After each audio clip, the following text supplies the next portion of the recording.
33. On éloigne un aimant d'un solénoïde. Indiquer le sens du courant induit dans le fil du solénoïde, s'il y a lieu, s'il y a un courant induit ou s'il n'y en a pas, puis indiquer les pôles magnétiques induits du solénoïde s'il y a lieu. Est-ce qu'il y a lieu? Oui, il y a lieu. Le fait d'éloigner un aimant, ça éloigne la source de champ du solénoïde. Donc, ce solénoïde-là qui se fait pénétrer par un champ magnétique issu de cet aimant-là, il va cesser. Donc, l'intensité du champ magnétique de cet aimant-là va sûrement diminuer lorsqu'il va être plus loin de l'aimant. Donc, il va y avoir une fluctuation du champ magnétique à l'intérieur de cet enroulement de fil-là.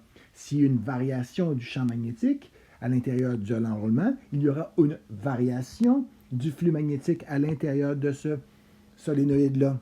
Je vous rappelle que ça ici, ce solénoïde-là, je le redessine ici. Okay? Ça ici, c'est l'air. Okay? Et voici le fil qui s'enroule dessus. Là, j'ai fait moins de tours.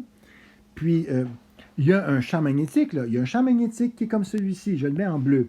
Le champ magnétique, ça entre par le sud, puis ça sort du nord. Donc, ces lignes de champ-là, il y avait un champ ici. Le champ existait dans l'enroulement de fil. Il y en avait un là-dedans. Donc, ce champ-là, c'est le champ initial. Et ce champ-là, un peu plus tard, va diminuer. Va diminuer. Okay? Car l'aimant, je veux dire, cet appareil-là, là, ça c'est l'aimant. Okay? Ça c'est l'aimant. S'éloigne. Si on éloigne cet aimant-là, le champ qui est à l'intérieur ici va disparaître. Donc, je le répète, le champ magnétique que ressent le solénoïde, ben, il va diminuer. Et comme la loi de Lenz dit, il va y avoir une force électromotrice qui devrait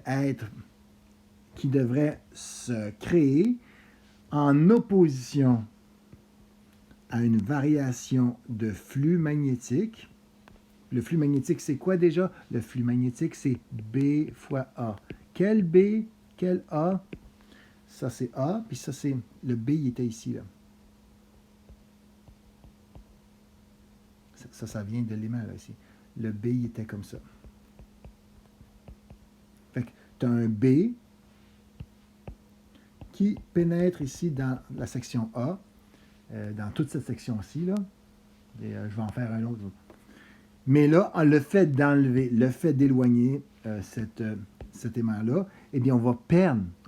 Fait que si on perd un champ qui est dans ce sens-là, okay, on a un champ comme ça dans ce sens-là, si on perd, là, la femme va dire, non, je ne veux pas perdre, je m'oppose à cette perte. Donc, si tu t'opposes à une perte, tu dois générer un champ pour le remplacer. Donc, voici le champ induit. Il est dans le même sens que le champ qui diminue. Donc, le champ induit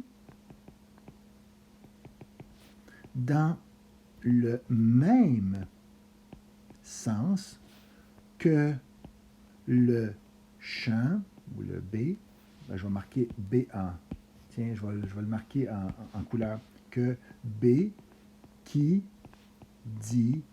diminue. Oui, le champ induit est toujours dans le même sens que le champ qui diminue. Hein, intéressant ça. Le champ induit est toujours dans le même sens que le champ qui diminue. Il serait dans le sens contraire si le champ augmentait. Mais ce n'est pas le cas. Le champ présent diminue, donc le champ induit sera dans le même sens.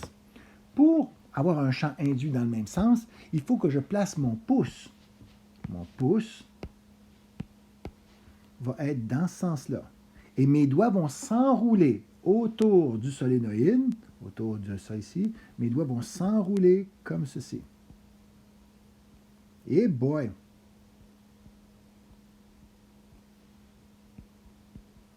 Ah, c'est une main, ça. Ah! Ça veut dire que le sens du courant, ça c'est I, là, ça c'est le courant, puis ça c'est B. Donc le courant devrait descendre comme ça. Tchoup, tchoup, tchoup, tchoup, tchoup, tchoup, tchoup, tchoup, tchoup, tchoup, tchoup, tchoup, tchoup. Il remonte, il s'en va en arrière, il remonte, il va en arrière, il redescend au-dessus, il s'en va en arrière, il remonte, etc. Fait que ça, c'est le sens du courant induit. Fait que j'ai répondu ici, là, ce serait vraiment le bon sens, puis je peux le dessiner ici. Là. Le sens, ce serait comme ça ici. Et ça va comme ça. Ça va comme ça. Puis je sais que le sens du courant, le champ induit, il est comme ça. Le champ induit. Mais oui, il est dans le même sens que le champ qui diminue. Indiquer le pôle magnétique induit. Évidemment, si ici j'ai du champ qui se dirige comme ça, il va probablement sortir de ce côté-là et entrer de ce côté-là. Donc ça ici c'est un sud, puis ça ici c'est un nord. Donc ça ici ça devrait être un nord, ça devrait être un sud.